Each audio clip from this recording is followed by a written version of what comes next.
గోవింద గోవింద గోవింద గోవింద.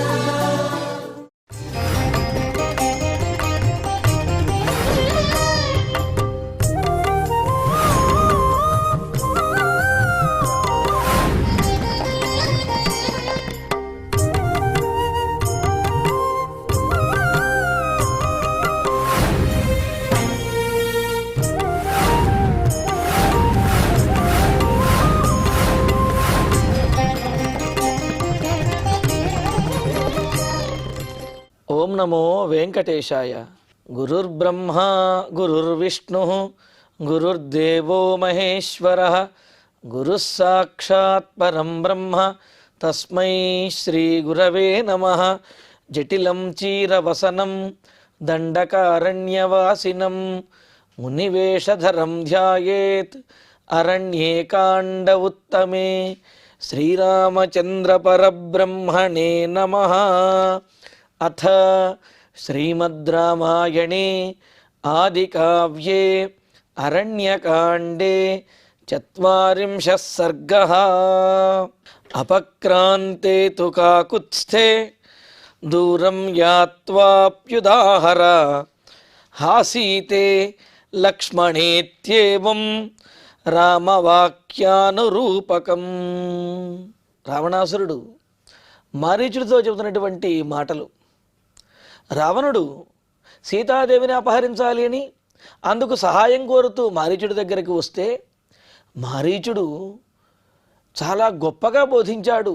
రావణుడికే కాకుండా అతని యొక్క పరివారానికి, లంకానగరానికి, సమస్త రాక్షసుకులానికి కూడా నష్టమనేది వాటిల్లుతుంది ఒకవేళ సీతాపహరణ కనుక చేసినట్లయితే. కావున అటువంటి పని చెయ్యవద్దు అని చాలా గట్టిగా హెచ్చరించే విధంగా చెప్పాడు. ఎందుకు అంటే నిజంగా మేలు కోరేటటువంటి వాడు, తనకు సంబంధించినటువంటి వాడు చెడిపోతూ ఉంటే అతడికి మంచి మాటలను చెప్పాలి. సహజంగా అనుకుంటాం, నా పృష్ట కస్యచిత్ బ్రూయాత్ అని చెప్పి, అంటే అడగనటువంటి వాడికి, అన్యాయంగా అడిగేటటువంటి వాడికి ఏది చెప్పకూడదు అని అంటారు. కానీ ఆత్మీయుడు కనుక అయినట్లయితే, లేకపోతే రాజు కనుక అయినట్లయితే, ఆ రాజు దగ్గర ఉండే మంత్రి కానీ, స్నేహితుడు కానీ, రాజు కుమార్గంలో వెళుతున్నప్పుడు దానిని వారించడానికి తప్పనిసరిగా ప్రయత్నించి తీరాలి అనేది ధర్మశాస్త్రం, కామందక నీతిశాస్త్రంలో కూడా అదే చెబుతున్నారు. శుభం వా యది వా పాపం, ద్వేష్యం వా యది వా ప్రియం, అపృష్ట తస్య తద్బ్రూయాత్ యస్య నేచ్ఛేత్ పరాభవం అని కామందక నీతిశాస్త్రంలో చెప్పినట్లుగా శుభం కానీ అశుభం కానీ, రాజుగారికి ప్రియమైంది కానీ అప్రియమైనటువంటిది కానీ, ఏదైనా సరే రాజుకి మేలు చేయనటువంటిది, లేకపోతే రాజుకి కీడు చేసేటటువంటి కార్యం ఏదైతే ఉంటుందో దాని గురించి, అంటే అటువంటి కార్యంలో రాజు ప్రవర్తించకుండా చెప్పవలసినటువంటి బాధ్యత ఆ మంత్రులకు ఉంటుంది. కానీ రావణాసురుడు ఏమన్నాడు? అడగకుండా చెప్పవలసినటువంటి అవసరం లేదు, నేను అడిగింది నువ్వు చేస్తే చాలు, నీ మాటలు నాకు అవసరం లేదు అని చెప్పి అన్నాడు.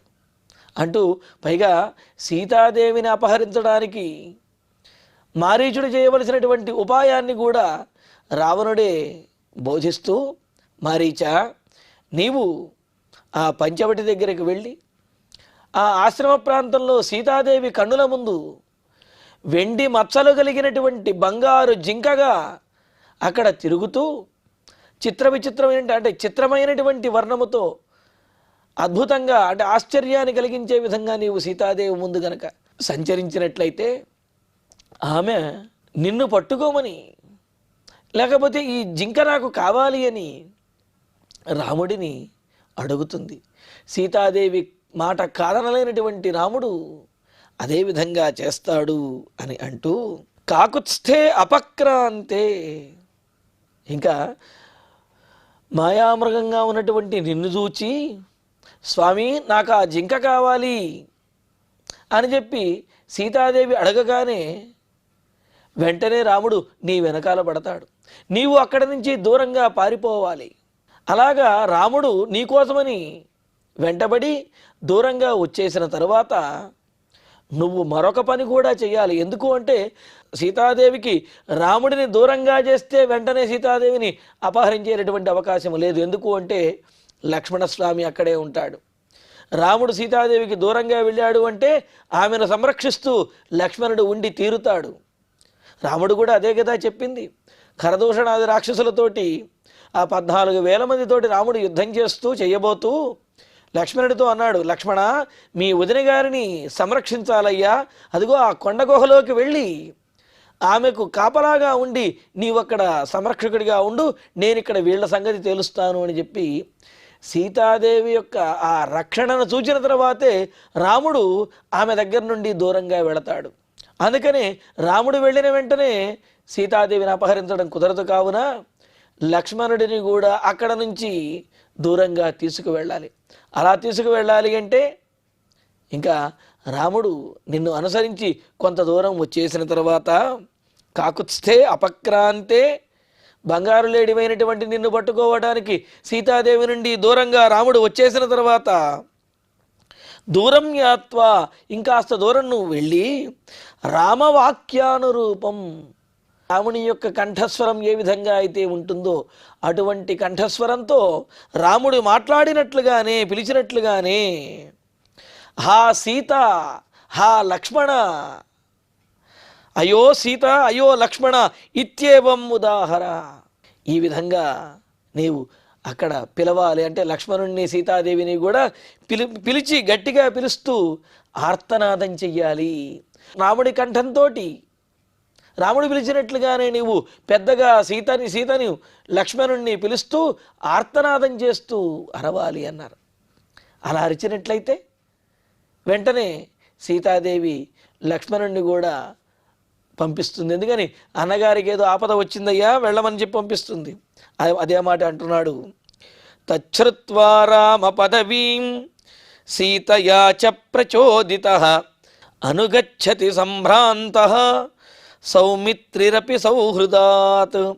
తచ్ఛ్రుత్వా, నీవు దూరంగా వెళ్ళి రాముడిని దూరంగా తీసుకుని వెళ్ళి హా సీత, హా లక్ష్మణ అని చెప్పి ఎప్పుడైతే రాముడి యొక్క కంఠస్వరంతో నీవు రాముడిలాగా అరిచావో అప్పుడు అది విన్నటువంటి సీతాదేవి, అదేవిధంగా సౌమిత్రిరపి, లక్ష్మణుడు కూడా, అంటే నీ అరుపులను సీతాదేవి లక్ష్మణుడు ఇద్దరూ కూడా విన్న తర్వాత సీతయాచ ప్రచోదిత లక్ష్మణ, లక్ష్మణుడైతే మా అన్నగారి యొక్క బలం చాలా గొప్పది, కావున ఆయన అరిచినప్పటికీ కూడా దానిని మనం లెక్క చేయని అవసరం లేదు, అదేదో మాయ అయి ఉంటుంది అని చెప్పి లక్ష్మణుడు కొంత నిబ్బరంగా ఉండవచ్చును. కానీ సీతాదేవి పాపం మరి తన భర్తకి ఏమైపోయిందో అనే బాధతోటి లక్ష్మణస్వామిని ప్రేరేపించి అక్కడ నుంచి వెంటనే పంపిస్తుంది అని అంటున్నాడు.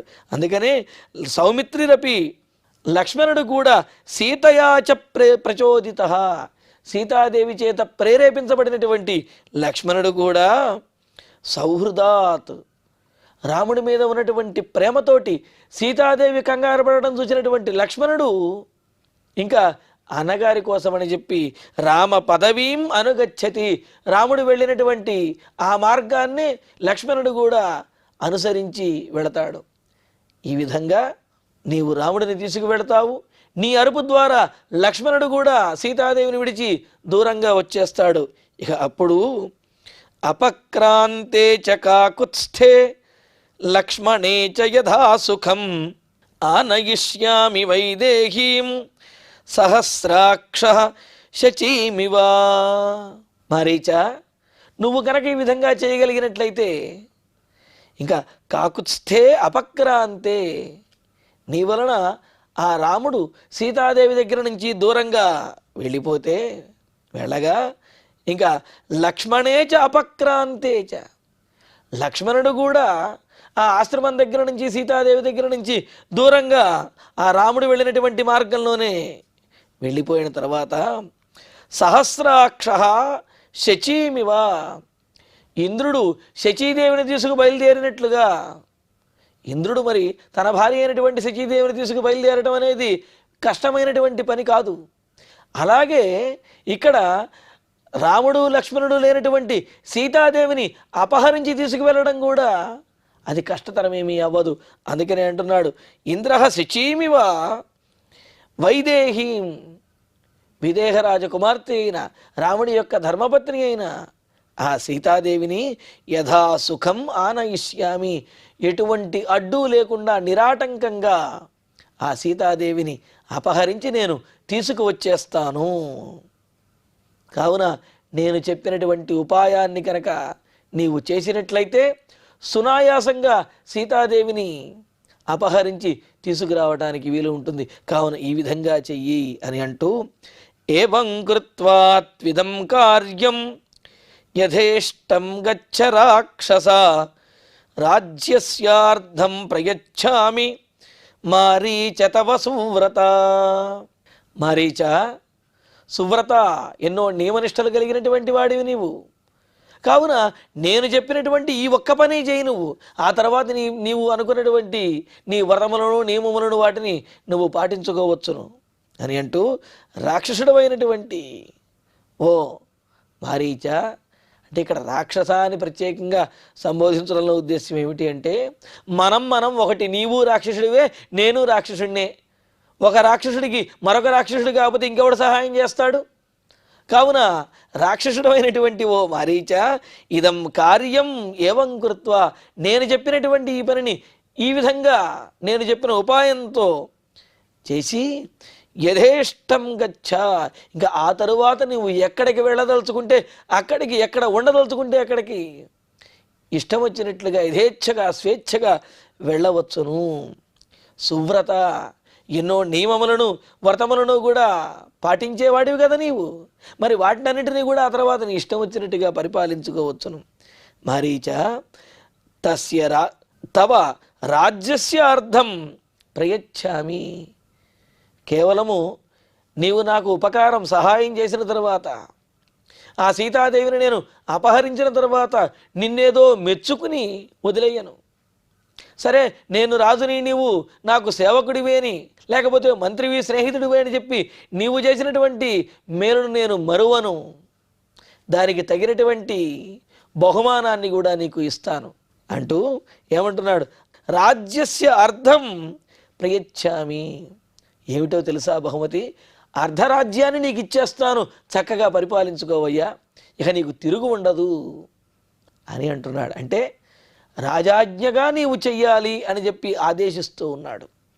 కానీ నువ్వు నీ సేవాధర్మంగా నువ్వు చేసినప్పటికీ కూడా నేను దాన్ని ఊరికినే మర్చిపోను, దానికి తగినటువంటి ఫలితమును, తగినటువంటి పారితోషికమును, బహుమతిని తప్పనిసరిగా ఇస్తాను. ఆ తర్వాత నేను చెప్పినటువంటి కార్యాన్ని చేసి యథేచ్ఛగా నీవు ఉండవచ్చును.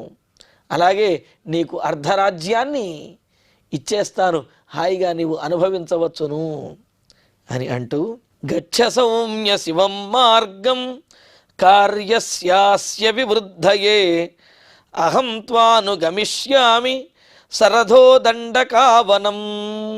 సౌమ్య అంటే మంచివాడా, ఇతరులు చెప్పినటువంటి మాటలను, రాజుగారు చెప్పినటువంటి మాటలను వినేటటువంటి గుణం కలిగిన ఓ మారీచ, అస్య కార్యస్య వివృద్ధయే, ఈ కార్యము, ఏ కార్యము, సీతాదేవిని అపహరించడము అనే ఈ ముఖ్యమైనటువంటి కార్యమును సుఖముగా నెరవేర్చడం కోసము శివం మార్గం గచ్చ, అపాయము లేనటువంటి మార్గాన్ని నీవు అనుసరించు. ఏమిటి అంటే, నీవు మృగరూపాన్ని ధరించి నీవు అంటే రాముడు ఉన్నటువంటి ప్రదేశానికి వెళ్ళు, మనోహరమైనటువంటి ఆ మృగరూపాన్ని ధరించి నీవు సునాయాసంగా నేను చెప్పినటువంటి పనిని శుభకరంగా నీవు నెరవేర్చవచ్చును. కావున ఆ లేడి రూపాన్ని ధరించి ఆ మార్గంలో నీవు గచ్చ, వెళ్ళుము అని అంటూ, అహం సరథః దండకావనం త్వా అనుగమిష్యామి. నువ్వు ఒక్కడవే వెళ్ళడం కాదయ్యో, నీ వెనకాల నేను కూడా రథాన్ని అధిరోహించి నీ వెనకాల నేను కూడా వస్తాను. కావున నిన్నొక్కడనే పంపించేసి నేను ఇక్కడ కూర్చోను, నేను నీ వెనకాలే వస్తాను. కావున నీవు ధైర్యంగా వెళ్ళవచ్చును. పైగా నీవు జింక రూపాన్ని ధరించి, లేడి రూపాన్ని ధరించి నీవు వెళతావు. కావున అక్కడ నీకు వచ్చినటువంటి అపాయమేమీ ఉండదు అని చెబుతూ, అలా సునాయాసమైనటువంటి ఉపాయాన్ని నేను చెబితే దాన్ని పాటించడానికి ఇంతగా కంగారు పడతామేమిటి? కావున ఎటువంటి సంకోచము లేకుండా నేను చెప్పినటువంటి దాన్ని ఆచరించవయ్యా. ఇదిగో నేను కూడా నీ వెనకాలే నిన్ను అనుసరించి రథంలో వస్తాను అని అంటూ, ప్రాప్య సీతామయుద్ధేన వంచయిత్వా తు రాఘవం లంకాం ప్రతి గమిష్యామి కృతకార్య సహత్వయా. మారీచ, నీ సహాయంతో రాఘవం వంచయిత్వా, రాముడిని మోసం చేసి, సీతాం అయుద్ధేన ప్రాప్య. సాధారణంగా అయితే సీతాదేవిని రాముడి నుంచి వేరు చేసి తీసుకురావాలి అంటే ఎంతో పెద్ద యుద్ధం చేసి కష్టపడాలి. కానీ అటువంటి కష్టమేమీ లేకుండా, అటువంటి యుద్ధమేమీ లేకుండా, యుక్తితోటి, తెలివితోటి, అంటే యుద్ధం చెయ్యకుండానే సీతాదేవిని పొంది ఆమెను గ్రహించి, కృతకార్య, నేను అనుకున్నటువంటి సీతాపహరణం అనే కార్యాన్ని నెరవేర్చుకున్నటువంటి వాడినై, ఇంకా అప్పుడు త్వయా సహ లంకాం ప్రతి గమిష్యామి, నీతో పాటు లంకా నగరానికి వెళతాను. కావున నీ సహాయంతో రాముడిని మోసం చేసి సునాయాసంగా, అంటే యుద్ధము లేకుండా సునాయాసంగా, యుక్తితోటి, తెలివిగా ఆ సీతాదేవిని అపహరించి మరి నీతో పాటుగా ఆ సీతాదేవిని తీసుకుని లంకా నగరానికి వెళ్ళాలి. ఇదే నేను అనుకుంటున్నటువంటి ఉపాయము. కావున ఈ విధంగా చేసినట్లయితే సునాయాసంగా మనం అనుకున్నటువంటి కార్యం నెరవేరుతుంది అని అన్నాడు. మరి అప్పటికి మారీచుడు రావణాసురుణ్ణి చూస్తూ, రావణుడు చెబుతున్నటువంటి ఆ మాటలను వింటూ వాటిని అంగీకరించకుండా అయిష్టంగానే చూస్తూ ఉన్నాడు. ఈ పని నేను చెయ్యలేను అన్నట్లుగానే చూస్తున్నాడు. ఇంకా రావణుడు ఇప్పుడు ఆజ్ఞాపిస్తూ గట్టిగా చెబుతున్నాడు, నచేత్కరోషి మారీచ హన్మిత్వామహమద్య వై ఏతత్కార్యమవశ్యం మే బలాదపి కరిష్యసి రాజ్ఞో హి ప్రతికూలస్థ నజాతు సుఖమేధతే. మారీచ, నేను ఇంత వివరంగా చెప్పినప్పటికీ, ఆజ్ఞాపించినప్పటికీ కూడా నీవు కనుక నేను చెప్పిన పని చెయ్యకపోయినట్లయితే ఇంకా అప్పుడు నేనే నిన్ను వధించేస్తాను అని అంటూ, మారీచ నకరోషి చేతు, నేను చెప్పిన పని కనుక నీవు చెయ్యకపోయినట్లయితే, అహం అద్యవై త్వాం హన్మి, నేను ఈరోజే నిన్ను వధించేస్తాను.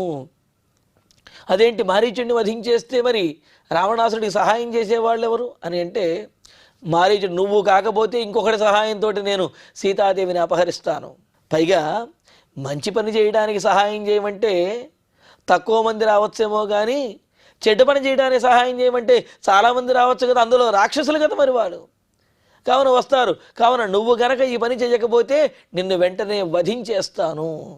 అంటే నిన్ను వధించేసి నేను నా నిర్ణయాన్ని మార్చుకోను, వేరొకరి సహాయంతో సీతాదేవిని అపహరించగలను.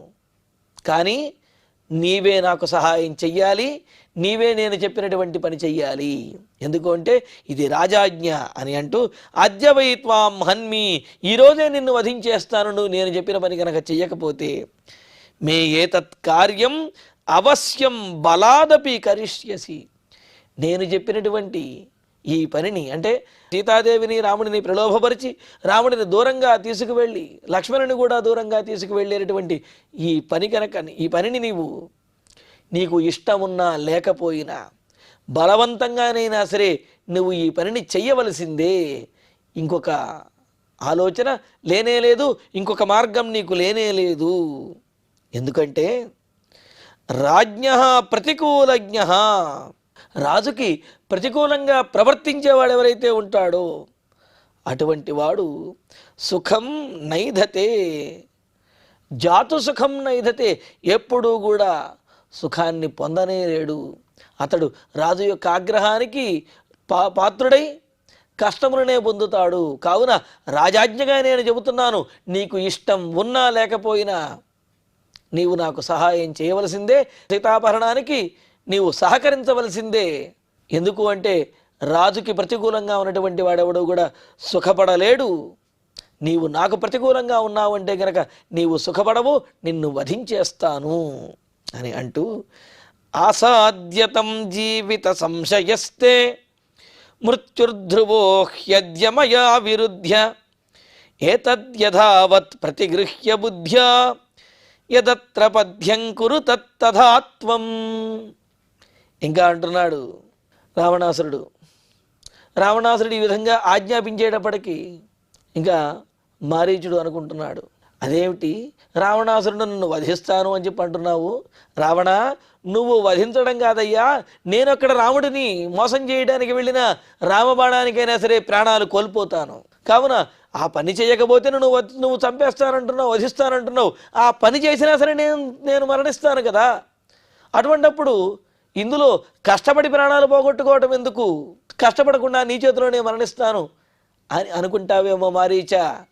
అలా కూడా కాదు అని అంటూ, ఇక్కడ తాను చెప్పినటువంటి పనిలో అంటే ఆ సీతాపహరణం చేయటంలో ఉన్నటువంటి గుణమును, సీతాపహరణానికి సహకరించకపోతే వచ్చేటటువంటి దోషమును కూడా ఇక్కడ రావణాసురుడు చెబుతున్నాడు.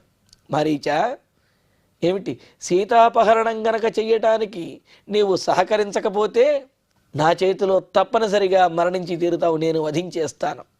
కానీ సీతాపహరణం చేయడానికి నువ్వు సహకరించి అక్కడికి కనుక వెళ్ళినట్లయితే రాముడు నిన్ను వధించవచ్చు, వధించకపోవచ్చును కూడా, వదిలేయవచ్చును కూడా. అంటే నేను చెప్పినటువంటి పనిని గనక చేసినట్లయితే నీకు మరణం రావచ్చు, రాకపోవచ్చు నాకు సహకరించినట్లయితే. కానీ నాకు సహకరించకపోయినట్లయితే నువ్వు ఖచ్చితంగా మరణించి తీరుతావు, నేనే వధించేస్తాను. కావున నాకు ఎదురు పలకటం లేకపోతే నాకు సహకరించకుండా ఉండడం కంటే కూడా సహకరిస్తేనే నీవు బ్రతికి బట్టగట్టడానికి ఏదైనా ఒక అవకాశం ఉంటుంది, అందులోనే నీకు గుణమనేది ఉన్నది. కావున నాకు సహకరించి నీ ప్రాణములు నిలుపుకో. ఒకవేళ సహకరించకపోతే మాత్రం తప్పనిసరిగా నీ ప్రాణములు పోతాయి అని అంటూ, తం ఆసాద్య తే జీవిత సంశయ. రాముడి దగ్గరికి వెళితే నీకు ప్రాణాలు ఉంటాయో ఉండవో, జీవిస్తావో జీవించవో అని చెప్పి సంశయపడుతున్నావు కదా. కానీ మయా విరుధ్య, నువ్వు రాముడి దగ్గరికి వెళ్ళకపోతే, నాకు సహకరించకపోతే కనుక ధ్రువ తే మృత్యు, నీ మృత్యువు ఖచ్చితంగా, నీకు మరణం తప్పనిసరిగా కలుగుతుంది. ఎందుకంటే నేనే నిన్ను వధించేస్తాను.